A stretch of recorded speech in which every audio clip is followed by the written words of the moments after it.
யோபின் புஸ்தகம் 23ஆம் அதிகாரம் 10ஆம் வசனத்தை நான் வாசிக்க கேட்கிறேன்.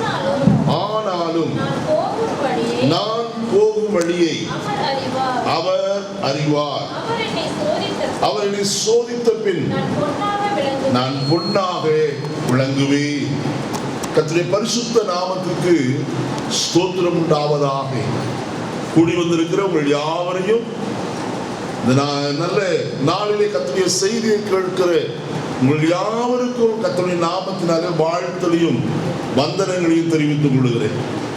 விசேஷமாய் இந்த காலை வேளையிலே தேவனுடைய வசனத்தை வாசிக்க கேட்டோம். பக்தனாகிய யோபின் புஸ்தகம் 23ஆம் அதிகாரம் 10ஆம் வசனத்துல இவ்விதமாய் எழுதப்பட்டிருக்கிறது. ஆனாலும் நான் போகும் வழியை அவர் அறிவார்.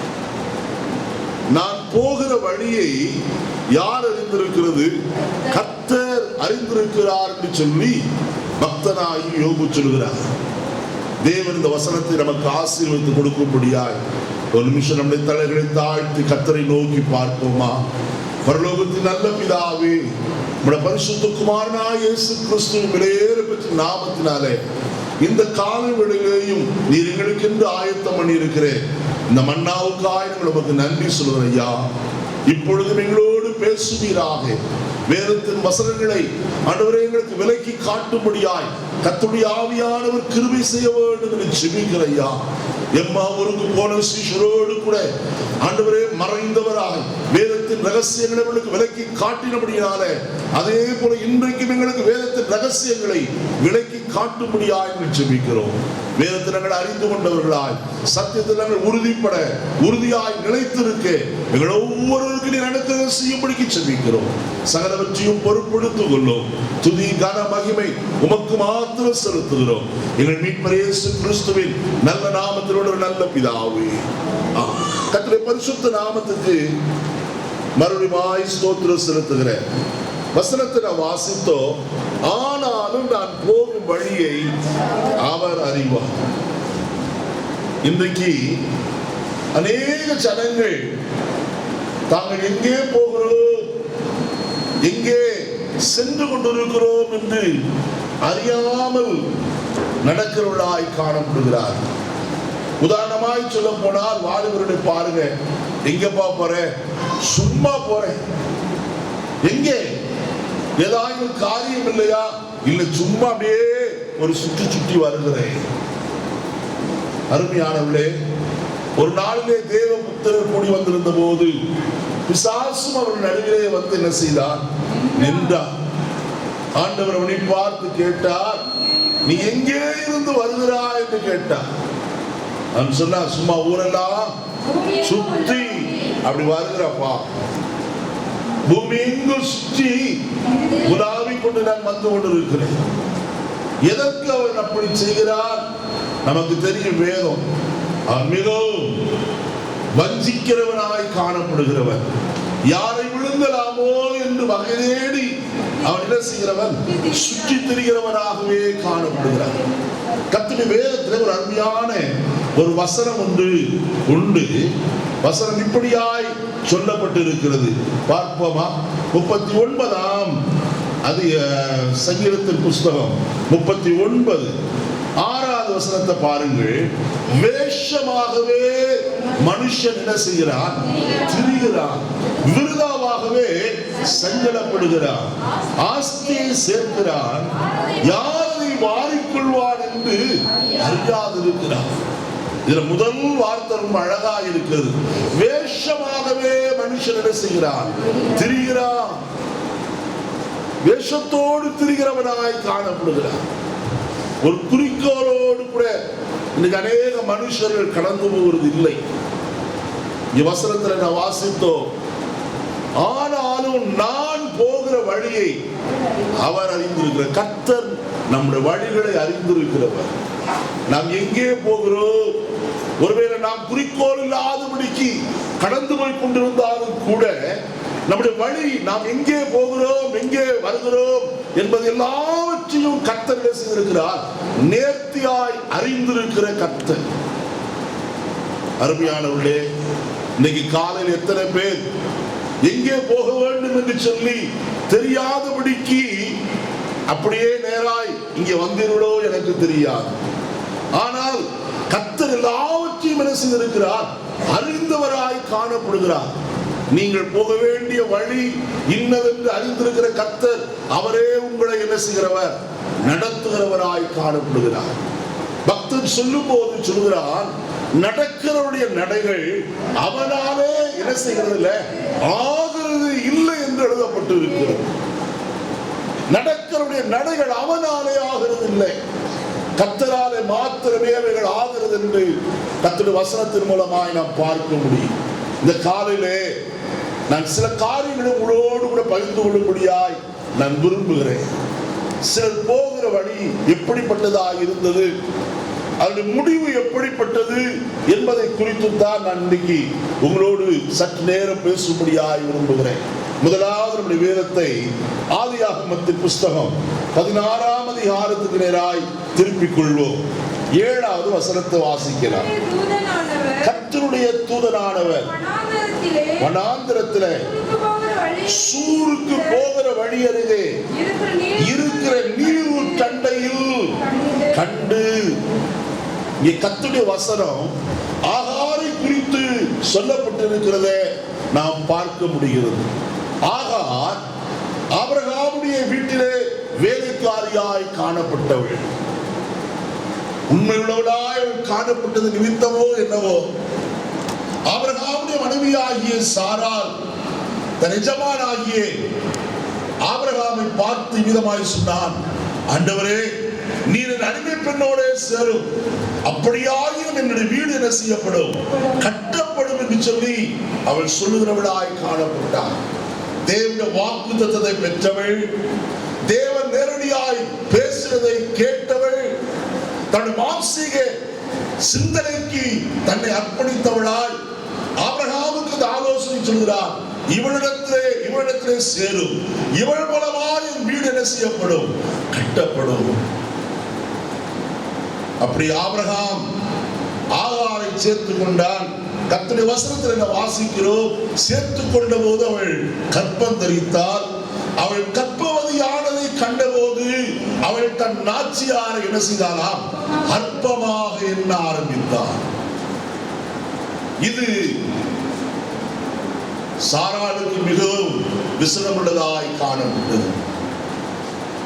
நான் தானே இவளை என் கணவரோடு சேர்த்தேன், இப்பொழுதோ இவள் என்னை அற்பமாய் நினைக்கிறாளே என்று எண்ணி அவள் செய்த காரியத்தை நாம் வசனத்தில் பார்ப்போமானால் 6வது வசனத்தில் விதமாய் சொல்கிறார், அதற்கு ஆபிரகாம் சாராளை நோக்கி, இதோ உன் அடிமை பெண் உன் கைக்குள் இருக்கிறாள், உன் பார்வைக்கு நலமானபடி அவளுக்கு செய் என்றாள்.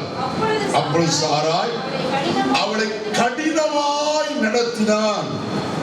கவனிங்க, வசனத்துல வாசிக்கும் போது இப்ப அவள் சொல்லுகிற காரியம், அவள் கர்ப்பவதியான போது இவளை அற்பமாய் நினைக்கிறதுனாலே 5ஆம் வசனத்துடைய பிந்திர பகுதியில் சொல்கிறார், கர்த்தர் எனக்கும் உமக்கும் நடு நின்று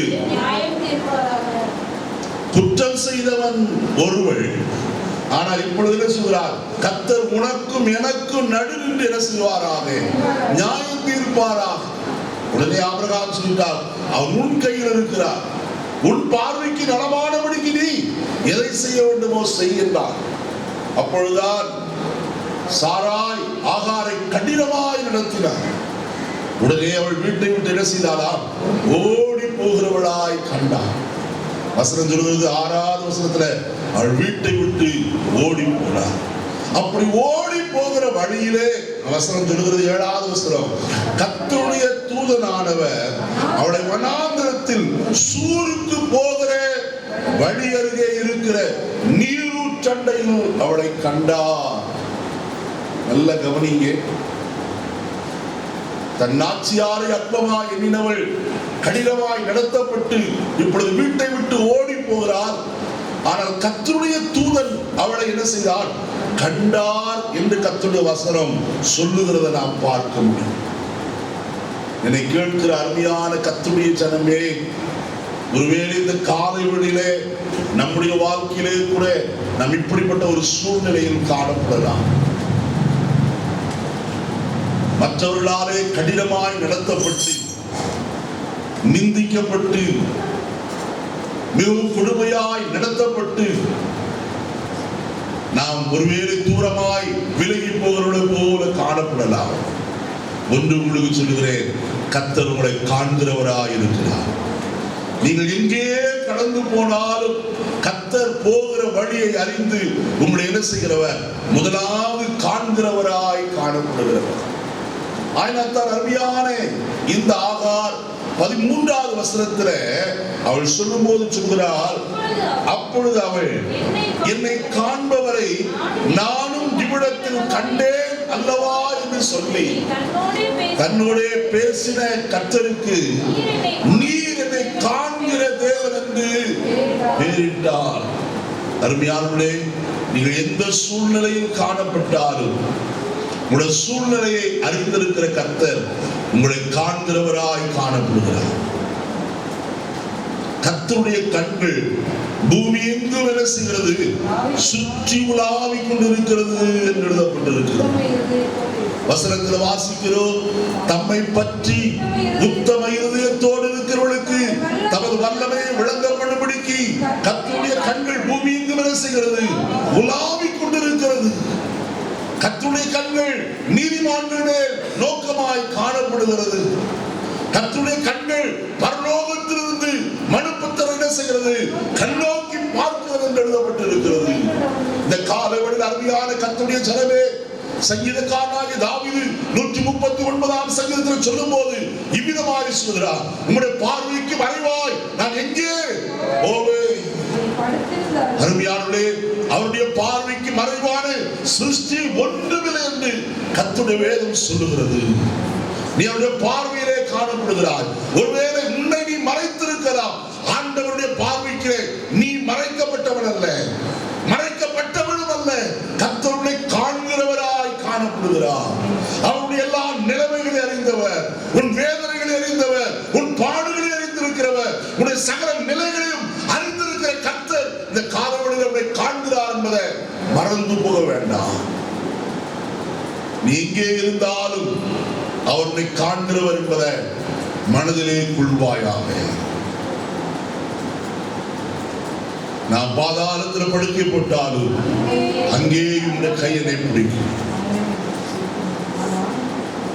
நாம் எங்கு கடந்து போனாலும் கர்த்தர் நாம் எங்கே இருக்கிறோம் என்பதை நன்றாய் அறிந்திருக்கிற கர்த்தர்.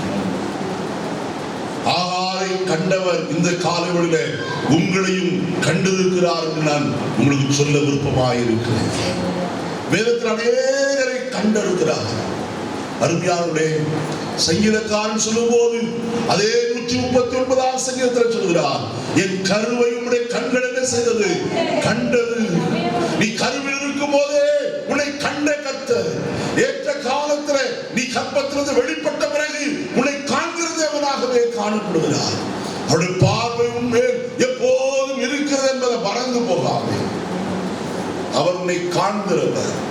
அவர் உன்னை காண்கிறவர் மட்டுமல்ல, மறுபடியும் நாம் வசனத்தை வாசிப்போமானால் இப்படி எழுதப்பட்டிருக்கிறது. 16ஆம் அதிகாரம் 8வது வசனத்தை பாருங்கள். சாராயின் அடிமை பெண்ணாகிய ஆகாரே, எங்கே இருந்து வருகிறாய்? எங்கே போகிறாய் என்று கேட்டார். போதும், வசனத்துல வாசிக்கும் போது சொல்லப்பட்டிருக்கிறது, நீ எங்கே இருந்து வருகிறாய்? எங்கே இருந்து எங்கே போகிறாய்? ஆகாரே, நீ எங்கே இருந்து வருகிறாய்? எங்கே போகிறாய்?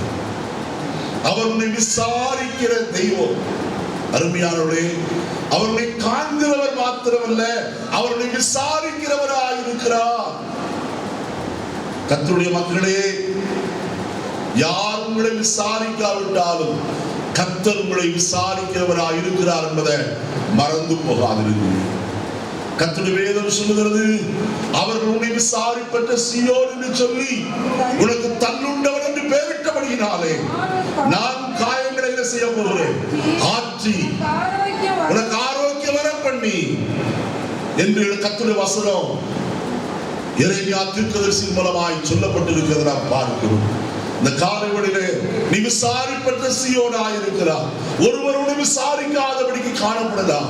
நீ படுகிற பாடுகள், வேதனைகள், உடைய நிந்தைகள், அவமானங்கள் எல்லாவற்றையும் ஒருவர் உன்னை விசாரிக்காமல் காணப்பட்டாலும் இந்த காலைவெளியிலே உங்களுக்கு சொல்கிறேன், கர்த்தர் உங்களை விசாரிக்கிறவராய் காணப்படுகிறார். அருமையானவர்களே, கல்லறை தோட்டத்தில் கடந்து போன மகதலே மரியாள் அங்கே அழுது கொண்டு காணப்பட்டார். கையிலே அவள் கொண்டு போனதானே கந்தக வர்க்கங்கள் எல்லாம் காணப்பட்டது. போகும்போது அவள் சொல்கிறார், யார் நமக்காய் கல்லை புரட்டுவார் என்று சொல்லி. ஆனால் கடந்து போன போதோ கல் புரட்டப்பட்டிருந்தது. அவள் குனிந்து பார்த்தால் உள்ளேயே அங்கு ஒருவரையும் காணவில்லை. இயேசுவின் சரீரம் வைக்கப்பட்டிருக்கிற இடத்துல தலை மாட்டில் ஒரு துணியும் கால் மாட்டில் ஒரு துணியும் காணப்பட்டது. கண்டவள் அழுக ஆரம்பித்தாள். வெளியே கல்லறைக்கு வெளியே கடந்து வந்தாள். அங்கே ஒரு தோட்டக்காரை போல இயேசு நின்று கொண்டிருந்தார். அவரை பார்த்து கேட்கிறாள் மரியாள், ஐயா, என் ஆண்டவரை நீர் எடுத்துக் கொண்டது உண்டானால் அவர் வைத்த இடத்தை எனக்கு என்ன செய்யும் சொல்லும், நான் போய் அவரை எடுத்துக் கொள்கிறேன் என்று சொன்னார். காரணம் என்ன தெரியுமா? கர்த்தருடைய வசனம் இப்படியாய் சொல்லப்பட்டிருக்கிறது. பரிசுத்த யோவான் எழுதின சுவிசேஷம் 20ஆம் அதிகாரம் 13ஆம் வசனத்தை வாசிங்க. அவர்கள் அவளை நோக்கி, ஸ்திரீயே ஏன் அழுகிறாள் என்றார்கள். அதற்கு அவள், என் ஆண்டவரை எடுத்துக்கொண்டு போனது உண்டானால் போய்விட்டார்கள். அவர்கள் வைத்த இடம் எனக்கு தெரியவில்லை என்று சொல்லி தூதர்கள் கேட்கிறார்கள், விசாரிக்கிறார்கள் இடத்துல, ஸ்ரீயே ஏன் என்ன செய்கிறாய், அழுகிறாய் என்று சொல்லி. அதுக்கு பிறகு நாம் வாசிக்கிறோம் 16ஆவது வசனத்துல, இயேசு அவளை பார்த்து மரியாவே என்று ஒரு வார்த்தை சொன்னார். பெயரை சொல்லி கூப்பிட்ட உடனே அவள் திரும்பி பார்த்து ரபூனி என்று ஓடுகிறவளாய் காணப்பட்டார். அவர் உங்களை விசாரிக்கிறவர். பிரியமானவர்களே, நீங்கள் எங்கே இருந்து வருகிறீர்கள் என்று அவருக்கு தெரியும். ஆனாலும் நம்முடைய வாய்மொழியின் நிமித்தமாய் அவர் கேட்க விரும்புகிறார். நீ எங்கே இருந்து வருகிறாய், எங்கே போகிறாய் என்று சொல்லி. 3வது காரியம் பாருங்கள். கர்த்தருடைய வசனத்தில் இப்படியா எழுதப்பட்டிருக்கிறது. வாசிப்போம். 9வது வசனத்தை வாசிப்போம். அப்பொழுது ஆதியாகமம் 16:9, அப்பொழுது கர்த்தருடைய தூதனானவர், நீ உன் நாச்சியார் அன்னைக்கு திரும்பி போய் அவள் கையின் கீழ் என்ன செய், அடங்கியிரு. அவர் உன்னை காண்கிறவர், அவர் உன்னை விசாரிக்கிறவர் மாத்திரமல்ல, 3வது காரியம், உனக்கு ஆலோசனை சொல்லுகிறவராய் காணப்படுகிறவர். நீ செய்ய வேண்டிய காரியத்திற்கு ஏற்ற ஆலோசனை அவரிடத்திலே இருக்கிறது. இன்னது செய்ய வேண்டும், இதைத்தான் செய்ய வேண்டும் என்கிற ஆலோசனை அவர் உனக்கு கொடுக்கிறவராய் காணப்படுவார். சங்கீதம் 32 வாசிக்கும் போது, நான் உனக்கு போதித்து நீ நடக்க வேண்டிய வழியை உனக்கு காட்டுவேன், உன்மேல் கண்ணை வைத்து உனக்கு ஆலோசனை சொல்லுவேன் என்று சொன்னாரே.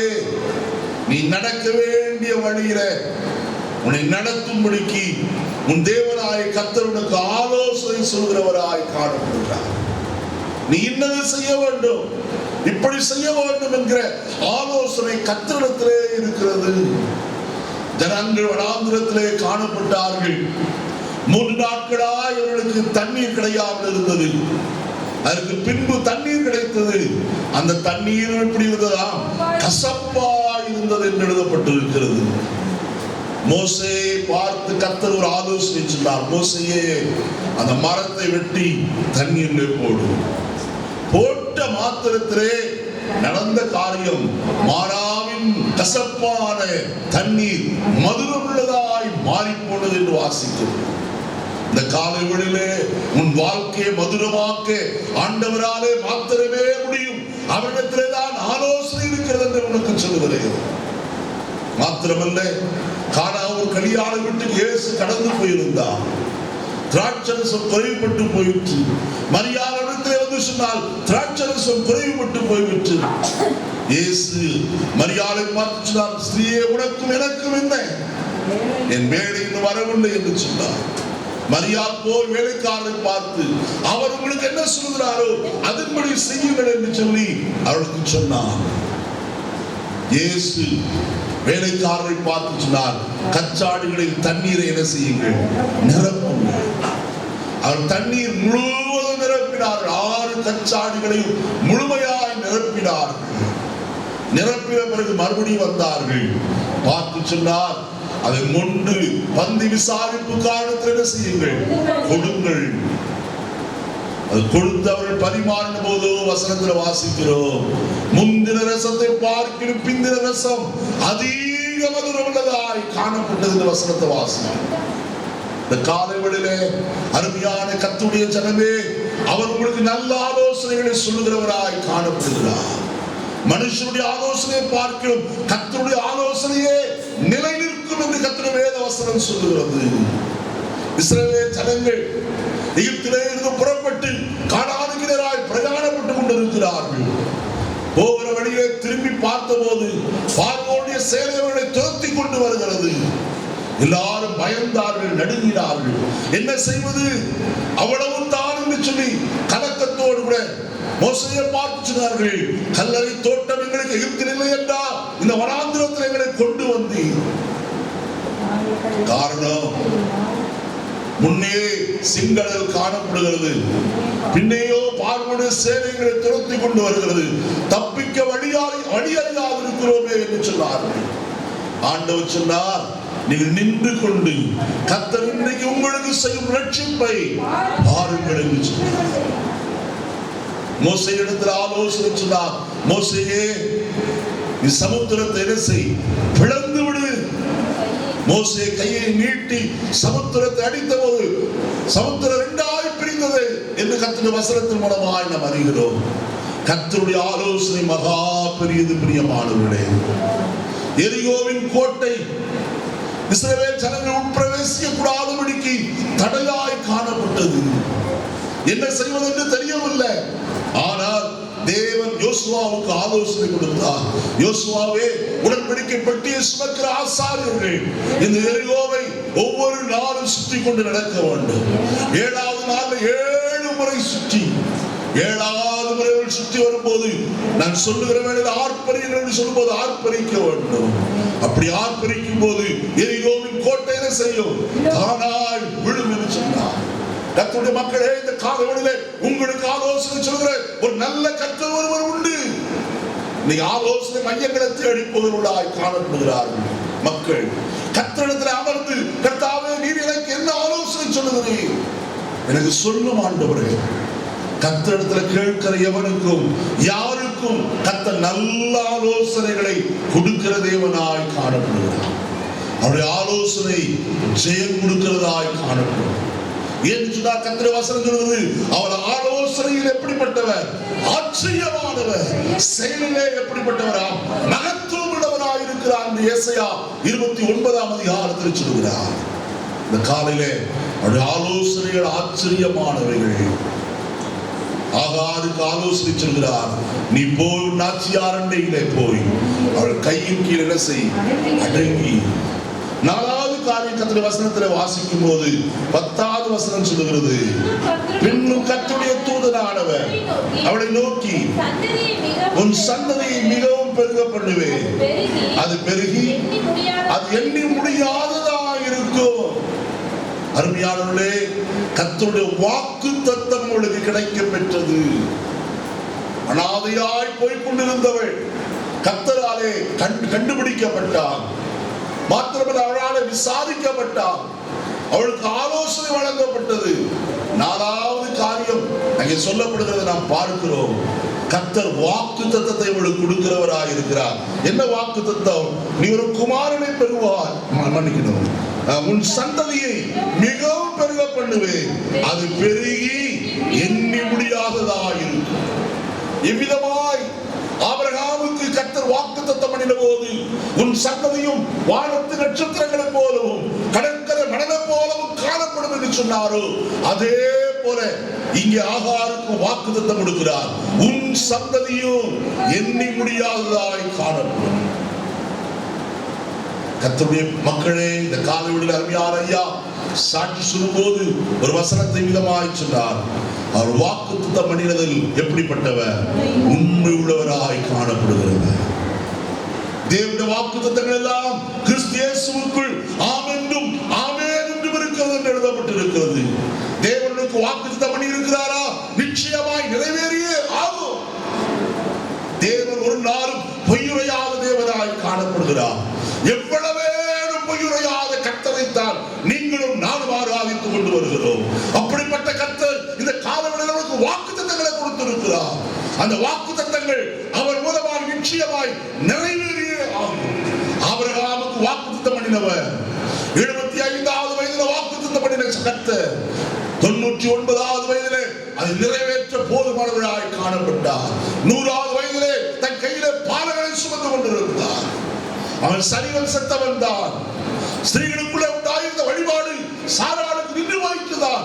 ஆனாலும் அற்புதங்களை செய்வதிலே கர்த்தர் வல்லவராய் காணப்படுகிறார். நம்முடைய வாக்குத்தத்தத்தை நிறைவேற்றுவதற்கு தேவனால் எல்லாம் கூடும் என்று இந்த காலவெளியில் சொல்கிறேன்.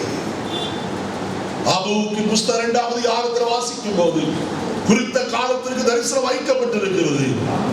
அது தாமதியாது.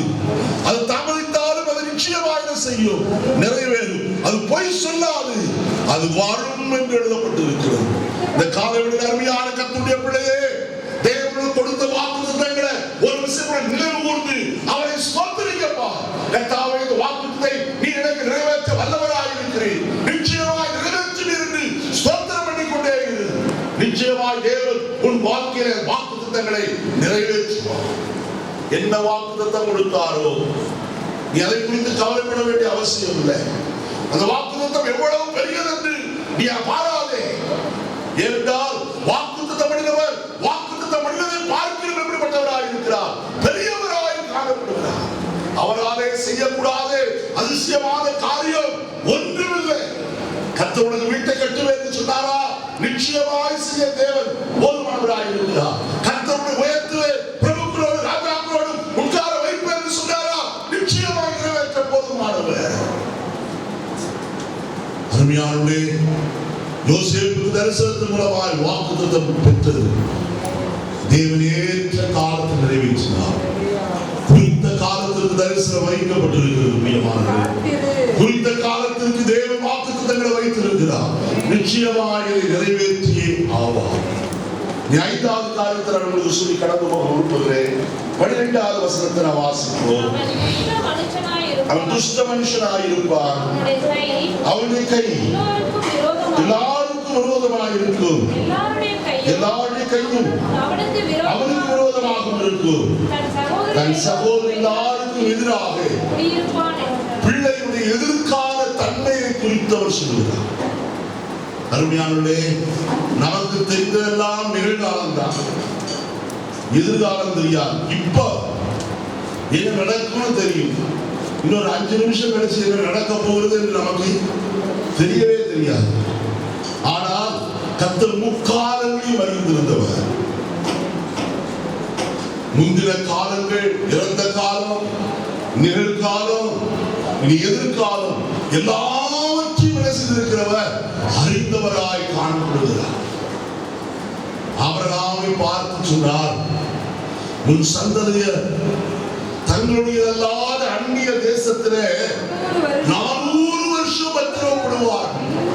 பின்பு அவர் மிகுந்த பொருட்களிலே செய்வார்கள், புறப்பட்டு வருவார் என்று சொல்லி கர்த்தர் 15வது அதிகாரத்தில் வாக்குத்தத்தமாய் சொன்னார்.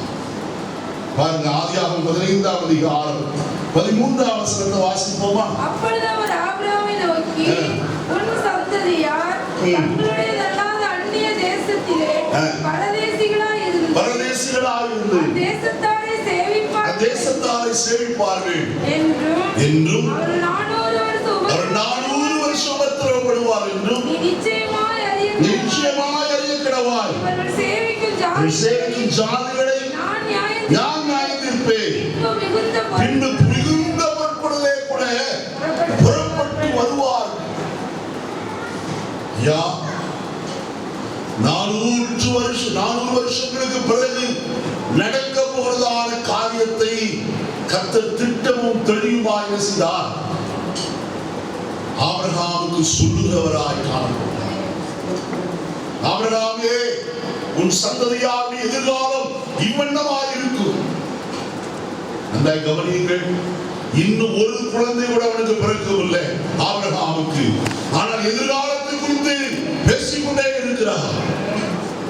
கர்த்தருடைய பிள்ளையே, எந்த காரியம் நடைபெறாவிட்டாலும் சொல்லுகிறேன், கர்த்தருடைய எதிர்காலத்தை நன்றாய் அறிந்தவர் உங்களோடு பேச போதுமானவராய் இருக்கிறார். ஈசாக்கு பிறந்தான், பெரியவனானான். அதற்கு பிறகு அவனுக்கு பிள்ளைகள் பிறந்தார்கள். ஏசா யாக்கோபு என்று சொல்லி யாக்கோபு 12 பிள்ளைகளை பெற்றான். அவன் சந்ததி பெருகிற்று. யோசேப்பின் நிமித்தம் இஸ்ரவேல் ஜனங்கள் எகிப்திற்கு என்ன செய்தார்கள்? கடந்து போனார்கள். 70 பேராய் கடந்து போன அவர்கள் மிகுதியும் பழுகியும் பெருக ஆரம்பித்தார்கள். யோசேப்பு உயிரோடு இருக்கும் நாள் வரைக்கும் யோசேப்பை அறிந்த ராஜா இஸ்ரவேல் புத்தரை கம்பீரமாய் நன்றாய் நடத்துகிறவராய் காணப்பட்டார். யோசேப்பு மறித்து போனார். யோசேப்பை அறியாத வேறு ராஜா எழுப்பினார். இஸ்ரவேல் ஜனங்களை ஒடுக்கினார். 400 வருஷம் பத்திரப்படுவராய் காணப்பட்டார்கள்.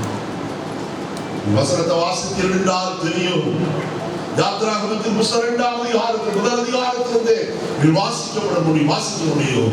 நான் ஒடுக்கப்படுகிற ஒடுக்குதலை கண்டேன் என்று கர்த்தர் சொல்கிறார். சிறுமையை கண்டிருக்கிறேன், நான் அவர்களை கண்ணோக்கி பார்த்தேன் என்று கர்த்தர் அவர்களை குறித்து சொல்கிறார். அதற்கு பிறகு பாருங்கள், மோசேயை கொண்டு கர்த்தர் அதற்காகவும் தேவை தளபதியாய் மோசேயை தெரிந்தெடுத்து அவனை பார்வோனுக்கு அனுப்பி அவன் மூலமாய் கர்த்தர் 400 வருஷம் கழித்து சேவையாய் செய்தார். புறப்படப்படுகிறவராய் காணப்பட்டார். யாத்திராகமத்தின் புத்தகம் 12ஆம் அதிகாரம் கடைசி வசனம் விதமாய் சொல்கிறது, அன்றைய தினமே கர்த்தர் இஸ்ரவேல் புத்திரரை அணி அணியாய் எகிப்து தேசத்தை விட்டு என்ன செய்தார்? புறப்படப்படினார். ஹல்லேலூயா, ஹல்லேலூயா.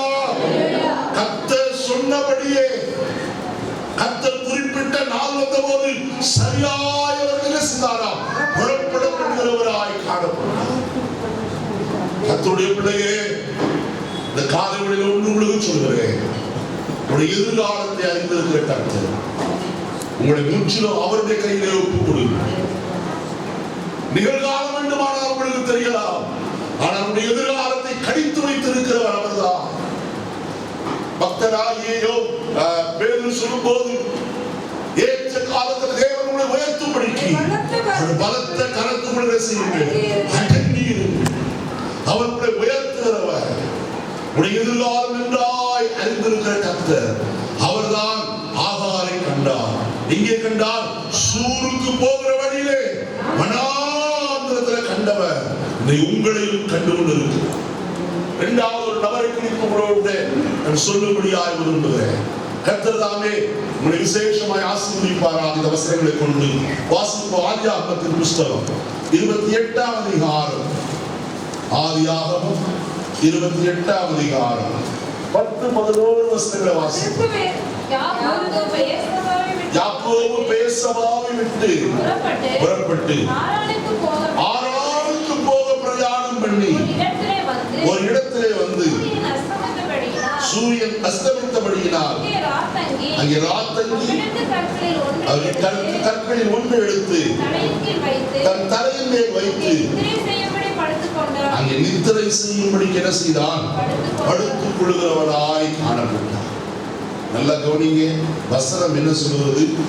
யாக்கோபு பெயர்சபாவை விட்டு புறப்பட்டு ஆரானுக்கு போக பிரயாணம் பண்ணுகிற வழியிலே சூரியன் அஸ்தமித்தது. அவன் நம்மிடத்திலே ராத்தங்கினான். இதுவரைக்கும் பஞ்சனையிலே தூங்கினவன் இன்றைக்கு கல்லை தலகணையாய் வைத்துக் கொண்டு நித்திரை செய்ய ஆரம்பித்தான். கர்த்தருடைய மக்களே, ஆகாரை போகிற வழியிலே கண்ட கர்த்தர் இந்த யாக்கோபையும் போகிற வழியிலே கண்டவராய் இருக்கிறார். உங்களை அவர் காண்கிறவர் என்று இந்த காலங்களில் உங்களுக்கு சொல்ல விரும்புகிறேன். யாக்கோபுடைய வாழ்க்கையில் நடந்த சில சம்பவங்களை உங்களுக்கு மேற்கோள் காட்டும்படியா என்று விரும்புகிறேன். முதல் காரியம் அவன் வாழ்க்கையில நடந்தது என்ன? அவனுக்கு சொப்பனத்திலே தன்னை கர்த்தர் வெளிப்படுத்தினார். வாசிப்போமா? 12வது வசனத்தை வாசிங்க. ஒரு சொப்பனம் கண்டான். வைக்கப்பட்டிருந்தது. அது நுனி வானத்தை எட்டியிருந்தது. தேவதூதர்கள் ஏறுகிறது இறங்குறவருமாய் காணப்பட்டார். நன்றாய் கவனியுங்கள் கர்த்தருடைய வசனத்தை. வசனம் என்ன சொல்றது? அங்கே அவன் ஒரு சொப்பனம் கண்டான். தூங்குற வேளையிலே அவன் சொப்பனம் காண்கிறான். கர்த்தர் தமக்கு பிரியமானவனுக்கு நித்தனை கொடுக்கிறார், சொப்பனத்தையும் என்ன செய்கிறார்? கொடுக்கிறவராய் காணப்படுகிறார். யாக்கோபுடைய சூழ்நிலை என்ன தெரியுமா? அவன் பயந்து கொண்டிருக்கிறான். தன் சகோதரனாகிய ஏசாவின் முகத்திற்கு விலகி ஓடி போகிறவனாய் காணப்பட்டவன். ஏன்? ஏசா பெற்றுக் கொள்ள வேண்டிய ஆசீர்வாதத்தை எல்லாம் இவன் வஞ்சித்து பெற்றுக் கொண்டார். ஏசா வயல்வெளியிலிருந்து களைத்தவனாய் வந்த போது சிவப்பான பயிற்று முறைக்குள் காட்டி அவனிடத்தில் இந்த சேஷ்ட புத்திர வாகத்தை என்ன செய்தார்?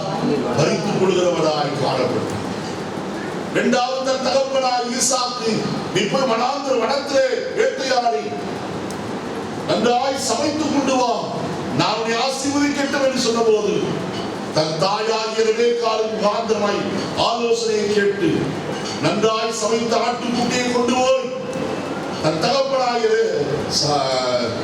ஈசாக்கு கொடுத்து ஆசீர்வாதத்தை களவாணித்தனமாய் வாங்கி கொண்டவர். 2 முறையும் ஏசா என்ன செய்தான்? வஞ்சிக்கப்படுகிறவனாய் காணப்பட்டார். ஆகையினால் என் தகப்பனுடைய ஜென்ம நாட்கள் வரும், அப்பொழுது அவனை நான் பார்த்துக் கொள்கிறேன் என்று மண்ணு வைத்துக் கொண்டிருந்தார்.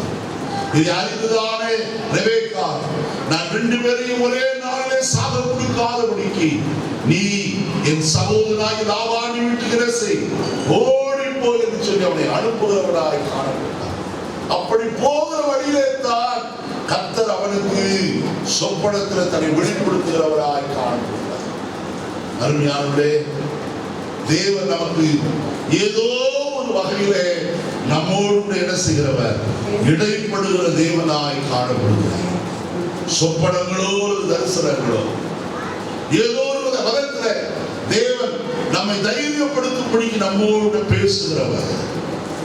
யாக்கோபு கலங்கி போயிருந்த நிலைமை, எங்கே தன் சகோதரன் வந்து தன்னை கொண்டு போடுவானோ என்கிற ஒரு பயம் மாத்திரமல்ல, இப்பொழுது தன்னந்தனியனாய் யாருடைய துணை இல்லாதபடி தனிமையாய் இருள் சூழ்ந்த நேரத்தில் வனாந்திரமான இடத்திலே அவன் காணப்படுகிறார். பயம் அவனை ஆட்கொண்டு இருக்கிறது. மனுஷராவது மிருகங்களா எது தன்னை பட்சிக்கும் என்று தெரியாத ஒரு பயத்தோடு நின்று கொண்டு படித்துக் கொண்டிருந்த யாக்கோபுக்கு கர்த்தர் சொப்பனத்தில் பேசி அவனை தைரியப்படுத்தினார். 2வது காரியம் பாருங்கள், 13வது வசனத்தில் சொல்லப்பட்டிருக்கிறது, ஏணிக்கு மேலாக கர்த்தர் நிற்கிறவராய் காணப்படுகிறார். கர்த்தர் தன்னை வெளிப்படுத்துகிறார். அருமையானவர்களே, சொப்பனம் கண்டால் சொப்பனத்தில் கர்த்தர் தன்னை என்ன செய்கிறார்? அவனுக்கு வெளிப்படுத்துகிறவராய் காணப்படுகிறார். அருமையான கர்த்தருடைய ஜனமே, தேவன் தன்னை யாருக்கு வெளிப்படுத்த சித்தமாய் இருக்கிறாரோ அவர்களுக்கு தன்னை என்ன செய்கிறவர்? காலா காலங்களிலே வெளிப்படுத்துகிற தேவனாய் காணப்படுகிறார். ஒன்றை அறிந்து கொள்ள வேண்டும்.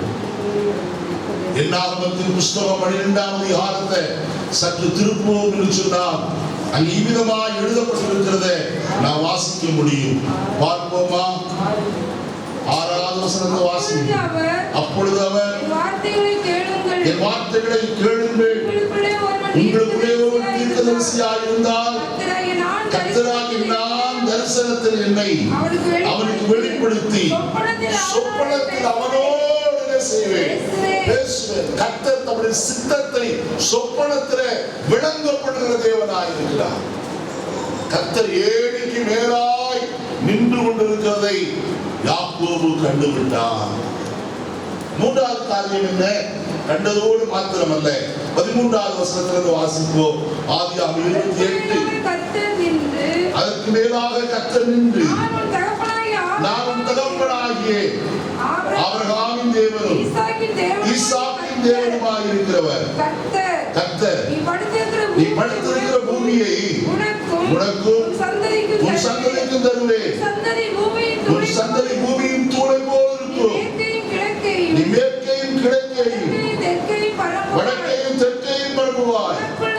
உனக்குள்ள உன் சந்ததிக்குள்ளும் பூமியின் வம்சங்கள் எல்லாம் ஆசீர்வதிக்கப்படும். நான் உன்னோடு இருந்து நீ போகிற இடத்திலெல்லாம் உன்னை காத்து இந்த தேசத்துக்கு உன்னை திரும்பி வர பண்ணுவேன். நான் உனக்கு சொன்னதை செய்யும் அளவோ உன்னை கைவிடாதிருப்பேன் என்று கர்த்தர் திருவிடம் பெற்றுகிறத பாருங்கள். சொப்பனத்தை கண்டார். சொப்பனத்தில் கர்த்தரை தரிசித்து விட்டார். மேலே இருக்கிற கர்த்தர் அவனோடு திட்டமும் தெளிவுமாய் பேசுகிறார். முதலாவது தன்னை யார் என்று வெளிப்படுத்தினார். நான் உங்கள் முற்பிதாவாகிய ஆபிரகாம் ஈசாக்கு என்பவருடைய தேவனாய் காணப்படுகிறேன்.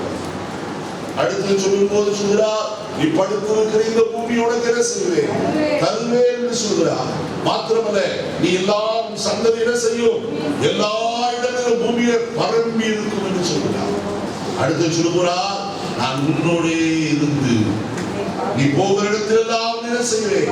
காத்து கொண்டு இந்த தேசத்துக்குள்ளே திரும்பி வர பண்ணி நான் உனக்கு சொன்னது எல்லாம் என்ன செய்வேன்? நிறைவேற்றுவேன். அதுவரைக்கும் நான் என்ன செய்வதில்லை, கைவிடுவதே இல்லை. கர்த்தருடைய பிள்ளையே, காரியங்களிலே மறுபடியும் வாக்குத்தத்தத்தின் தேவன் வாக்குத்தத்தத்தை யாக்கோபு கொடுக்கிறவராய் காணணும். ஆனால் வாக்குத்தத்தத்திலே அவர் சொன்ன ஒரு வார்த்தை எனக்கு மிகுந்த ஆசீர்வாதத்தை கொடுக்கிறது. என்ன தெரியுமா? நான் உனக்கு சொன்னதை செய்யும் அளவோ உன்னை கைவிடவே மாட்டேன். நான் தான் இதை நிறைவேற்றப் போகிறேன். இது செய்து முடிக்கும் வரைக்கும் உன்னை என்ன செய்ய மாட்டேன், கைவிட மாட்டேன். அடுத்த வசனத்துல நான் பார்க்கும்போது 15வது வசனத்துல கர்த்தருடைய பிரசன்னம் அவனோடு இருக்கும் என்பதை கர்த்தர் வாக்குத்தத்தமாய் சொல்கிறார். நான் உன்னோடு இருப்பேன். I will be with you என்று எழுதப்பட்டிருக்கு. உன்னோடு இருப்பேன். எதுவரைக்கும்? உலகத்தின் முடிவு பரியந்தமும் சகல நாட்களிலும் நான் உன்னோடு செய்ய போகிறேன், இருக்கிறேன். கர்த்தர் யோசுவாவை பார்த்து இவ்விதமாய் சொன்னார், யோசுவாவே பலம் கொண்டு திடமனதாயிரு. நீ உயிரோடு இருக்கும் நாளெல்லாம் ஒருவன் உனக்கு முன்பாக செய்வதில்லை, எதிர்த்து நிற்பது இல்லை. நான் மோசையோடு இருந்தது போல உன்னோடு என்ன செய்கிறேன், இருக்கிறேன். கர்த்தருடைய பிள்ளையே, நம்முடைய முற்பிதாக்களோடு இருந்த கர்த்தர் நம்மோடு இந்த காலவெளியில் காணப்படுகிறார். தைரியப்படுங்கள். எல்லாரும் கைவிட்டு விட்டார்கள், யாரும் இனி இல்லை என்று யோசிக்க வேண்டிய அவசியம் இல்லை. நம்முடைய முற்பிதாக்களின் தேவன் நம்மோடு காணப்படுகிறவர். கர்த்தர் சொன்னதை நிறைவேற்றும் வரைக்கும் அவருடைய பிரசன்னத்தோடு இருக்கிறது. இஸ்ரவேல் ஜனங்களை கர்த்தர் வனாந்திரத்திலே 40 ஆண்டு காலம் நடத்தினார். வனாந்திரம் எவ்வளவு பயங்கரமான இடம் என்று உங்களுக்கு தெரியும். வெயில் சுட்டெரிக்கிற இடம். அப்படிப்பட்ட இடத்துல கர்த்தர் பகலிலே மேக ஸ்தம்பத்தை அனுப்பி அவர்களை பாதுகாத்தார். இரவிலே அக்கினி ஸ்தம்பத்தின் மூலமாய் அவர் நடக்க வேண்டிய வழி அவர்களுக்கு காட்டி நடத்துகிறவராய் காணப்பட்டார்.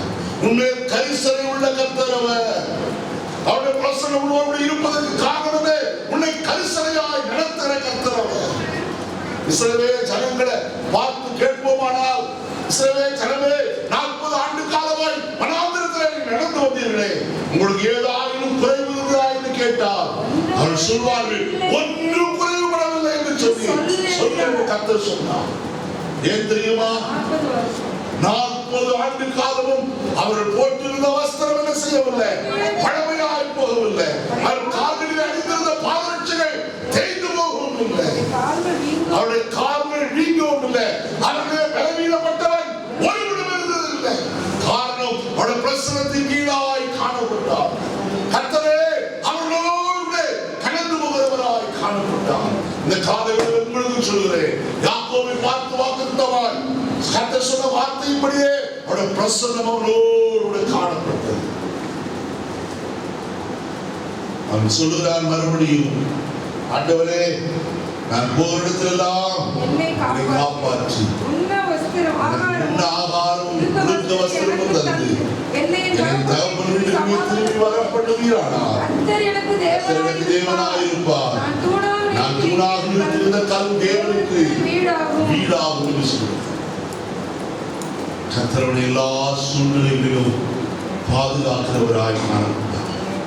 ஆதியாகமம் 35 அதிகாரத்தை வாசித்து பார்த்தால் தெரியும். திரும்ப அவன் என்ன செய்தான்? அவன் திரும்ப மேர்சபாவுக்கு புறப்பட்டு வருகிறவனாய் காலைவெளியில தேவ பிரசன்னம் எப்போது இருக்கும்படிக்கு வாதிட்டு மோசே சொல்லுவார், ஆண்டவரே நீர் எங்களோடு இராமல் போனார் எங்களை இவ்விடத்திலிருந்து என்ன செய்ய வேண்டாயா, வழி நடத்தாது, நீ எங்களோடு இருக்க வேண்டும். அதுக்குத்தான் கர்த்தர் சொன்னார் 33 அதிகாரம் 14 வசனத்திலே யாத்ராமத்தின் புத்தகத்தை வாசிக்கிறோம். என் சமூகம் உனக்கு முன்பாக செல்லும், நான் உனக்கு என்ன செய்வேன்? இளைப்பாறுதல் தருவேன். கர்த்தருடைய பிரசன்னம் தான் உங்களுக்கு இளைப்பாறுதலை தர போதுமானது. வேற எங்கேயும் இளைப்பாறுதல் பிரியமானவர்களே. தேவ சமூகத்துக்கு வரும்போதெல்லாம் கர்த்தர் உங்களை இளைப்பாற பண்ணுகிறவர். வேதவசனம் சொல்கிறது, வருத்தப்பட்டு பார சுமக்கிறவர்களே எல்லாரும் இடத்தில் வாருங்கள், நான் உங்களுக்கு என்ன செய்வேன்? இளைப்பாறுதல் தருவேன் என்று சொல்கிறார். அவரே இளைப்பாறுதலை தருகிற தேவன். தாகமாய் இருக்கிறவர்களே நீங்கள் தண்ணீர் எண்ணிக்கு வாருங்கள், பணமும் இன்றி விளையும் இன்றி அப்போது திராட்சரசம் என்ன செய்யுங்கள்? வாங்கிக் கொள்ளுங்கள் என்று சொல்கிறார். பண்டிகையின் கடைசி நாளாகிய பிரதான நாளை இயேசு சத்தமிட்டு ஒருவன் தாகமாய் இருந்தால் என்னிடத்தில் வந்து வாருங்கள் பண்ண கடவர். வேதவாக்கியம் சொல்லுகிறபடி என்னிடத்தில் விசுவாசமாய் இருக்கிறபடி உள்ளத்திலிருந்து ஜீவ தண்ணீருடைய நதிகள் என்ன செய்யும்? புறப்பட்டு ஓடும் என்று சொன்னார். கர்த்தருடைய பிள்ளையே, கர்த்தருடைய ஆவியை பெற்றவர்களுக்கு என்ன உண்டு? இளைப்பாறுதல் உண்டு என்று வேதம் சொல்லுகிறது. இதுவே இளைத்தவனை இளைப்பாற பண்ணத்தக்க இளைப்பாறுதல் என்று ஏசாயா 28:11 வாசிக்கிறோம். எரேமியா சொல்லும்போது சொல்கிறார் விதமாய், வழிகளிலே இன்று பூர்வ பாதைகளே என்று பார்த்து நல்ல வழிகள் என்று கேட்டு அதிலே நடவுங்கள், அப்பொழுது உங்கள் ஆத்துமாக்களுக்கு இது கிடைக்கும், இளைப்பாறுதல் கிடைக்கும். இளைப்பாறுதல் இல்லாதபடிக்கு தவித்துக் கொண்டிருக்கிற ஆத்துமாவே இயேசு அன்னைக்கு வா, அவர்களுக்கு இளைப்பாறுதலை கொடுக்க வந்தவராக இருக்கிறார். இயேசுவால் மாத்திரமே உன் ஜீவனத்தில் இளைப்பாறுதலை தர முடியும், மெய் சமாதானத்தை தர முடியும், ஆறுதலை தர முடியும். அவர்களுக்கு ஆறுதலின் தேவனாய் காணப்படுகிறவர். கடைசி யாக்கோபுடைய வாழ்க்கையில கர்த்தர் உறுதிமொழியாய் சொல்கிற வார்த்தையை வாசித்து கேட்டோம். நான் உனக்கு சொன்னதை செய்யும் அளவு உன்னை கைவிடவே உறுதிப்படுத்துகிறார். நன்றாய் கவனியுங்கள் கர்த்தருடைய வசனத்தை. தேவன் எந்த காரியத்தை உறுதிப்படுத்தி உறுதியாய் சொல்கிறவராய் காணப்படுகிறார். ஏனோதான் என்று மனுஷன் சொல்வது போல் அல்ல. உதவி செய்ய என்று சொல்லுவார்கள், ஆனால் உதவி செய்ய மாட்டார்கள். சமயம் வரும்போது சொல்லுவார்கள், இப்பொழுது முடியல பிரதர், அது இப்போது முடியல சிஸ்டர், இன்னொரு சமயம் என்ன செய்யலாம் பார்க்கலாம் என்று சொல்வார்கள். ஆனால் கர்த்தரோ அப்படிப்பட்டவர் அல்ல. நன்றாய் கவனி, கர்த்தருடைய வசனத்தை இந்த காலைகளில் மீண்டும் ஆண்டு சுட்டி காண்பிக்கிறேன். எபிரேயருக்கு எழுதின நிருபம் 6ஆம் அதிகாரத்தை நீங்கள் பார்க்க சொன்னால் இவ்விதமாய் பார்க்க முடியும். 13ஆம் வசனத்திலிருந்து, ஆபிரகாமுக்கு தேவன் வாக்குத்தத்தம் பண்ணின போது ஆணையிடும்படி தம்மிலும் பெரியவர் ஒருவர் இல்லாதபடியினாலே தமது பேரிலே தானே ஆணையிட்டு நிச்சயமாகவே நான் உன்னை ஆசீர்வதித்து உன்னை பெருக பண்ணுவேன் என்றார். வசனத்தில் சொல்லப்படுது, ஆணையிடும்படிக்கு தம்மிலும் பெரியவர் ஒருவர் இல்லாதபடினாலே தமது பேரிலே ஆணையிட்டு இருக்கிறவர். ஆபிரகாமுக்கு ஆணையிட்டாலே கர்த்தர் தான் யாக்கோபுக்கு உறுதியாய் சொல்கிறார், யாக்கோபே நான் இதை செய்யும் அளவு உன்னை நான் என்ன செய்ய போவதில்லை, கைவிடப் போவதே இல்லை என்று கர்த்தர் உறுதியாய் ஆணையிட்டு சொன்னார். அவர் ஒருவரே தன்னுடைய வார்த்தைகளை நிறைவேற்ற போதுமானவர். வார்த்தையில உண்மையாயிருந்ததை நிறைவேற்ற போதுமானவராக இருக்கிறார். நான் கடைசி அநேக காரியங்கள் உண்டு. ஒரே ஒரு காரியத்தை மட்டும் நான் சொல்லி நான் முடிக்கும்படியாக இருக்கிறேன். மூன்றாவது ஒரு காரியம் வாசிப்போம். லூக்கா எழுதின மன்னிக்கணும், அப்போஸ்தலர் நடவடிக்கைகளின் புஸ்தகம் சுருக்கமாக நான் சொல்லி முடிக்கிறேன். 8ஆம் அதிகாரம் 26வது வசனம். அப்போஸ்தலர் நடவடிக்கைகளின் புஸ்தகம் 8ஆம் அதிகாரம். பின்பு கர்த்தருடைய தூதன் பிலிப்பை நோக்கி, நீ எழுந்து தெற்கு முகமாய்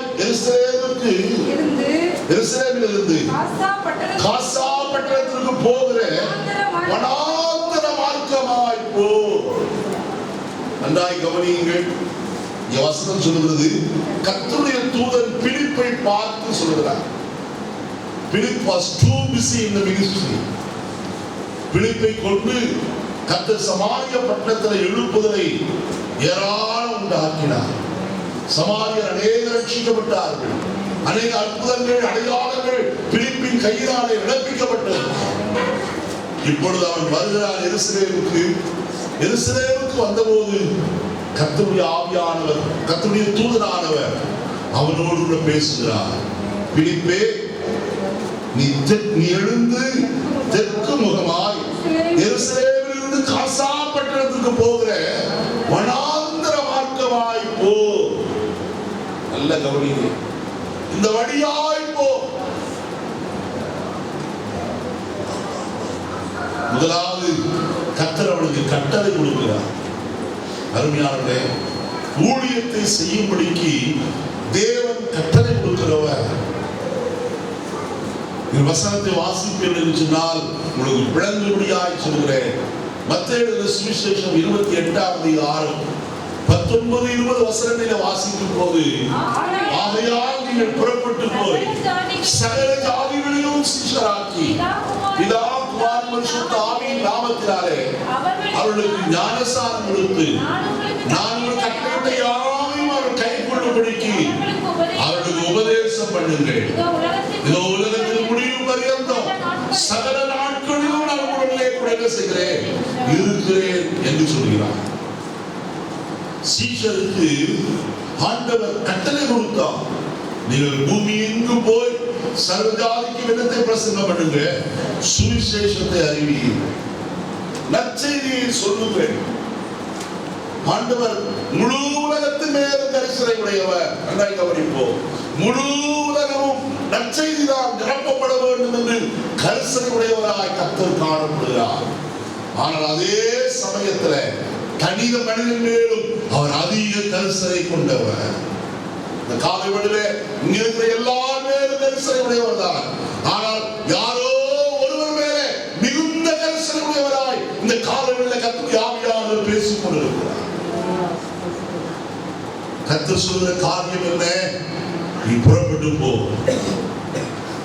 நீ கட்டளை கொடுக்கிறவராய் காணப்படும். இரண்டாவது காரியத்தில் வசனத்தில் வாசிக்கும் போது நான் வாசிக்கிற 29வது வசனத்தில் ஆவியானவர் நீ போய் அந்த ரதத்துடனே சேர்ந்து ஆலோசனை சொல்கிறார்.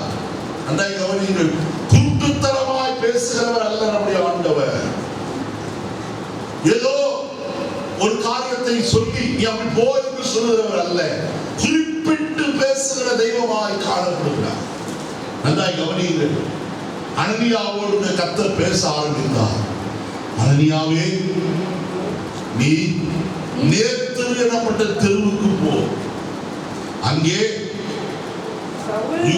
யூதாவுடைய வீட்டில, தோல் 11 யூதாவுடைய வீட்டில சவுல், தர்சு பட்டணத்தாராகிய சவுல் என்னும் பேர் கொண்ட ஒரு மனுஷனை என்ன செய்?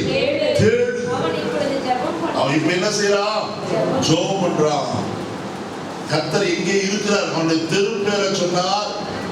யாருடைய வீடு, அவன் என்ன தொழில் செய்கிறார், அவன் தோல் பதனிடுகிறவன் என்று அறிந்து கர்த்தர் சொல்கிறார், தோல் பதனிடுகிறவன் ஆகிய இப்பொழுது நீ யோப்பா பட்டணத்தில் அப்போஸ்தலர் 9ஆம் அதிகாரம் 11ஆம் வசனம். அப்பொழுது கர்த்தர், நீ எழுந்து நீர்த்தெழுதப்பட்ட தெருவுக்கு போ. யூதாவின் வீட்டிலே தர்சு பட்டணத்தானாகிய சவுல் என்னும் பேருள்ள ஒரு மனிதனை என்ன செய். நல்ல கவனியே, சவுல் என்னும் பேருள்ள ஒருவனை தேடு. யார் வீட்டிலே? யூதாவின் வீட்டிலே. அவன் இப்ப என்ன செய்யலாம்? ஜோப் பண்ற. எவ்வளவு தெளிவாய் சொல்லுகிறார். இன்னும் ஒரு காரியத்தை சொல்லுகிறேன், வாசிப்போம். அப்போஸ்தலர் 10ஆம் அதிகாரம் வாசிங்க, 5-6 வசனங்கள். இப்பொழுது யோப்பா பட்டணத்திற்கு மனுஷரை அனுப்பி பேதுரு என்று மறுபெயர் கொண்ட சீமோனை அழைப்பி அவள் தோல் பதனிடுகிறவனாகிய சீமோன் ஒருவரிடத்திலே தங்கியிருக்கிறார். அவனுடைய வீடு கடலோரத்தில் இருக்கிறது. கடல் பக்கம் குடியிருக்கிறான். நீ போ, யோப்பா பட்டணத்துக்கு ஆள் அனுப்பி அங்க தோல் பதனிடுகிறவனாகிய சீமோன் என்னுடைய வீட்டுல பேதுரு என்று மறுபெயர் கொண்ட சீமோன் என்ன செய், அழைப்பி. கர்த்தர் எவ்வளவு விலாசத்தை சரியாய் சொல்கிறார். குருட்டாம்பாக்களை சொல்றவர் அல்ல, எல்லாவற்றையும் நன்றாய் அறிந்திருக்கிற கர்த்தர் அவர். பிரியமானவர்களே, வசனத்துல வாசிக்கிறோம், கர்த்தர் அருமையான பிலிப்போடு சொல்கிறார், பிலிப்பே நீ ரதத்தோடே போய் சேர்ந்து. ரதம் ஓடிக்கொண்டிருக்கிறது, இவனும் கூட என்ன செய்ய வேண்டும்? ஓட வேண்டுமே. ஆனால் பிலிப்பு அதற்கெல்லாம் சளைத்தவன் அல்ல. எப்படியாவது கர்த்தருடைய திட்டத்தை நிறைவேற்ற வேண்டும் என்று அவன் ரதத்தோடு ஓடுகிறான். உள்ளே ஒருவன் உட்கார்ந்து கொண்டு ஏசாயா தீர்க்கதரிசியின் ஆகமத்தை வாசித்துக் கொண்டிருக்கிறான். அப்பொழுது இவன் கேட்கிறான், யாரை வாசிக்கிறவைகளின் அர்த்தம் உமக்கு தெரியுமா? நல்ல கவனிப்போம். உள்ளே இருக்கிறவன் எப்படிப்பட்டவன்? வசனத்தில் நான் வாசிக்கும் போது அறிந்து கொள்ள முடியும். வீட்டில் அவனை காரியத்தை 3 காரியம். முதலாவது காரியத்தை நாம் பார்ப்போம். அங்கே 35ஆம் வசனத்தை நான் வாசிப்போமா? அப்பொழுது பிலிப்பு பேசத் தொடங்கி இந்த வேத வாக்கியத்தை முன்னிட்டு இயேசுவை குறித்து என்ன செய்தார்? கட்டளை பெற்றவன், ஆலோசனை கிடைத்தது யாரோடு சேர வேண்டும் என்று இப்பொழுது கேட்டார். நீர் வாசிக்கிறவருடைய அர்த்தம் உங்களுக்கு தெரியுமா என்று ஒருவர் எனக்கு சொல்லாவிட்டால் எனக்கு எப்படி தெரியும் என்று சொன்னார். அதற்கு பிலிப்பு என்ன செய்தார்? அந்த வசனத்தை, இந்த வேத வாக்கியத்தை முன்னிட்டு இயேசுவை குறித்து என்ன செய்தார்? தன்னை குறித்து பேசவே இல்லை. தான் யார்? இப்பதான் கொஞ்ச நாளுக்கு முன்னாடி எழுப்புதல் என் மூலமாய் சமாரியாவிலே வந்ததையா, என்னை கொண்டு கர்த்தர் பெரிய காரியங்களை செய்தார். முடவர் நடந்தார்கள், செவிடர் கேட்டார்கள், ஊமையர்கள் பேசினார்கள், மரித்தோர் உயிரோடு எழுந்தார்கள். இதெல்லாம் சொல்லுறேன். யாரை குறித்து பேசினான்? வந்த வேலையை மட்டும்தான் செய்தான். இயேசுவை குறித்து வேத வாக்கியம் யாரை குறித்து சொல்கிறதோ அதை மட்டும் பேசினார். இயேசுவின் நாமம் ரட்சிக்க வல்லமை உள்ள நாமமாய் காணப்படுகிறது. எந்த மனுஷனையும் பாவத்திலிருந்து மீட்டெடுக்க அவருடைய நாமமே எப்படிப்பட்டது? வல்லமை உள்ளது. அப்போஸ்தலர் 4:12 வாசிக்கிறோமே, அவராலே அன்றி வேற ஒருவராலும் ரட்சிப்பு இல்லை. நாம் ரட்சிக்கப்படும்படிக்கு வானத்தின் கீழே கீழெங்கும் மனுஷர்களுக்குள்ளே இயேசு கிறிஸ்துவின் நாமம் அல்லாமல் வேற ஒரு நாமம் என்ன செய்யப்படவில்லை, கட்டளையிடப்படவில்லை. ஆகினால்தான் அவன் இயேசுவை குறித்து பேசினான். பிலிப்பை குறித்து பேசியிருந்த ஒரு காரியம் நடந்திருக்காது. இயேசுவை குறித்து பேசினபடினாலே தான் அங்கே காரியம் நடக்க ஆரம்பித்தது. மந்திரியுடைய விருப்பம் என்ன தெரியுமா? வாசிப்போம். 31ஆவது வசனத்தை வாசியுங்கள். அதற்கு அவன் ஒருவன் எனக்கு தெரிவிக்காவிட்டால் எனக்கு எப்படி தெரியும் என்று சொல்லி பிலிப்பு ஏறி தன்னுடைய உட்காரும்படிக்கிற செய்தான்? நன்றாய் கவனிங்க. தீர்க்கதரிசி சொன்னதானே, அந்த வாசித்த தீர்க்கதரிசி சொன்னதானே வசனத்தை வாசித்துக் கொண்டிருந்தார். வாசிப்பதின் கருத்து அறியும்படியாய் அதிக விருப்பம் உள்ளவனாய் இருந்தார். அவனுக்கு விருப்பம் ரொம்ப. யாரை குறித்து சொல்ற? அடுத்த பாருங்க, 34வது வசனத்தை பாருங்க. மந்திரி பிலிப்பை நோக்கி, தீர்க்கதரிசி யாரை குறித்து என்ன செய்கிறார்? சொல்லுகிறார். இந்த வேத வாக்கியம் யாரை குறித்து சொல்லப்பட்டிருக்கு? அதுக்குத்தான் அவன் இயேசுவை குறித்து சொன்னார். அந்த மந்திரியினுடைய 3வது விருப்பம் என்ன தெரியுமா? வாசிப்போம் 36வது வசனம். அதற்கு பிலிப்பு இவ்விதமாய் அவர் வழிநடந்து போகையில் தண்ணீர் உள்ள ஒரு இடத்திற்கு வந்தார்கள். அப்பொழுது மந்திரி, இதோ தண்ணீர் இருக்கிறதே, நான் ஞானஸ்நானம் பெற தடை என்ன என்று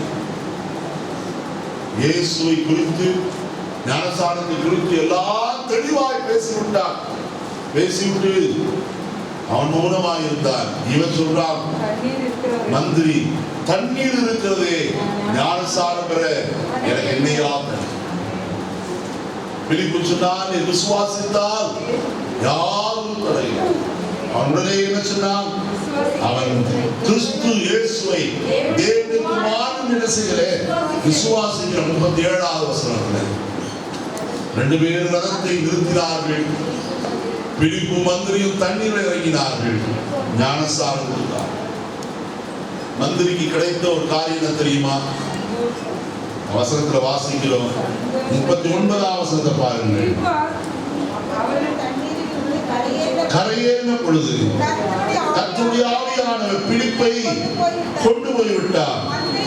மந்திரி அப்புறம் அவனை காணாமல் சந்தோஷத்தோடு அவர் போகிறாய்.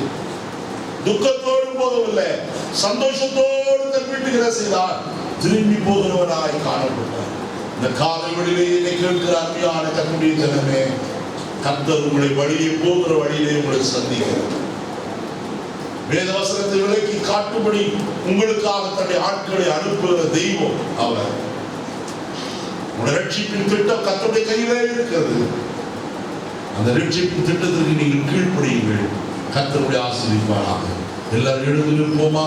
இந்த காலை வழியிலே நேரம் அதிகமானபடினாலே நான் மற்ற சில காரியங்களை நிறுத்த வேண்டியதாக போயிடுச்சு.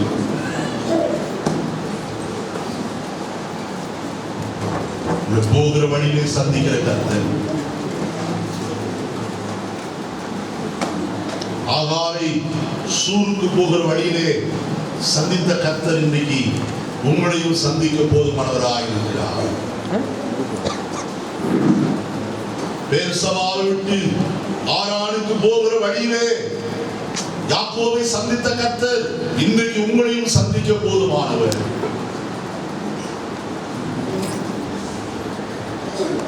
எருசலேமை விட்டு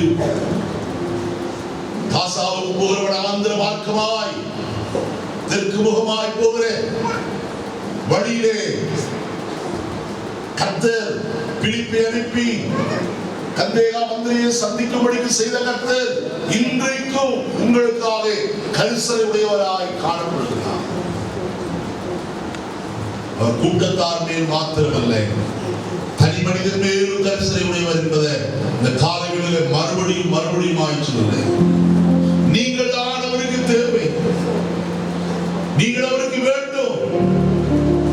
அவருடைய ரட்சிப்பை சுதந்திரித்துக் கொண்டு அவருக்கு சாட்சியாய் மாறும்படிக்கு கர்த்தர் உங்களை தேடி வருகிறவராய் காணப்படுகிறார். எப்படி கடந்த வாரத்தில் நம்மளோடு சொன்னேனோ அதே போல இன்றைக்கு சொல்லுகிறேன். சின்ன பிள்ளையாண்டாக சாமுவேலை தேடி கடந்து வந்த கர்த்தர் இன்றைக்கு உங்களையும் தேடி வந்திருக்கிறார். நீங்கள் அவருக்கு வேண்டும். ஆகாரை சந்தித்து ஆலோசனை சொல்லி வாக்குத்தத்தங்களை கொடுத்து அனுப்பினவர் இன்னைக்கு உங்களையும் சந்திக்க போதுமானவர். யாக்கோபு சொப்பனத்தில்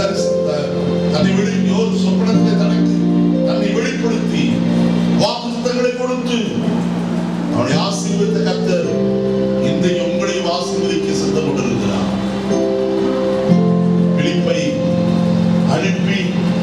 கந்தேகா மந்திரியை சந்திக்கும்படி செய்து கிறிஸ்துவின் பக்கமாய் திருப்பின கர்த்தர் இன்றைக்கு தன் பக்கமாய் திரும்பும்படிக்கு அவர் விரும்புகிறார். நாம் ஆயத்தமாய் இருக்கிறோமா? ஆயிரத்தான் இந்த காலம் சொன்னேன். ஆனாலும் நான் போகும் வழியை அவர் அறிந்திருக்கிறார். நீங்கள் போகிற வழி யாருக்கும் தெரியாது. உங்கள் பெற்றோர் அறியவில்லை. நீங்கள் எங்கே போகிறீர்கள், எப்படி வருகிறீர்கள் என்று தெரியாது. ஆனால் கர்த்தர் எல்லாவற்றையும் அறிந்திருக்கிறவர். உன் காலையும் உன் எழுந்திருக்கிற அறிந்திருக்கிற கர்த்தர் எல்லாவற்றையும் சகலவற்றையும் அறிந்திருக்கிற கர்த்தர் அவர். ஒருவர் அவருடைய சிருஷ்டிக்கு முன்பதாய், கண்களுக்கு முன்பதாய், பார்வைக்கு முன்பதாய் மறைக்க ஏதாவது காலங்களில் கர்த்தருடைய கரத்துல நம்ம அர்ப்பணிப்போமா? நான் ஜெபிக்க போகிறேன் உங்களுக்காக. பரலோகத்தின் நல்ல பிதாவே, உடைய பரிசுத்த குமாரனாகிய இயேசு கிறிஸ்துவின் விலையேறும் நாமத்தினாலே உடைய சன்னிதானத்தில் நாங்கள் வருகிறோம். ஆகாரை சூருக்கு போகிற வழியிலே சந்தித்த கர்த்தர், பேர்சபாவிலிருந்து ஆரானுக்கு போகிற வழியிலே யாக்கோபை சந்தித்த கர்த்தர், எருசலேமிலிருந்து காசாவுக்கு போகிற வனாந்திர மார்க்கமாய் கந்தேகா மந்திரியை சந்தித்த கர்த்தர் இந்த காலைவெளியில் எங்களையும் சந்திக்கிற தெய்வமாய் இருக்கிறது. நாங்கள் போகிற வழி எல்லாம் நமக்கு தெரியும் ஆண்டவரே. எங்களை குறித்த திட்டத்தை நீ வைத்திருக்கிறேன். அந்த திட்டம் உம்மை கொண்டே நிறைவேறும் என்று நாங்கள் அறிந்திருக்கிறோம். அதனால கேட்ட வசனத்தின்படி நம்முடைய மக்களை ஆசீர்வதிக்கிறார், பயங்களை நீக்குவீராக. நீண்ட காலமாய் கர்த்தருடைய வாக்குத்தத்தம் பெற்றிருக்கிறவருடைய வாழ்க்கையிலே அந்த வாக்குத்தத்தத்தை நிறைவேற்றும்படியாக ஜெபிக்கிறோம். உம்முடைய நாமத்தை மகிமைப்படுத்தும், ஆசீர்வதியும், மேன்மைப்படுத்தும். என் இரட்சகர் இயேசுவின் நாமத்திலோடு நல்ல பிதாவே.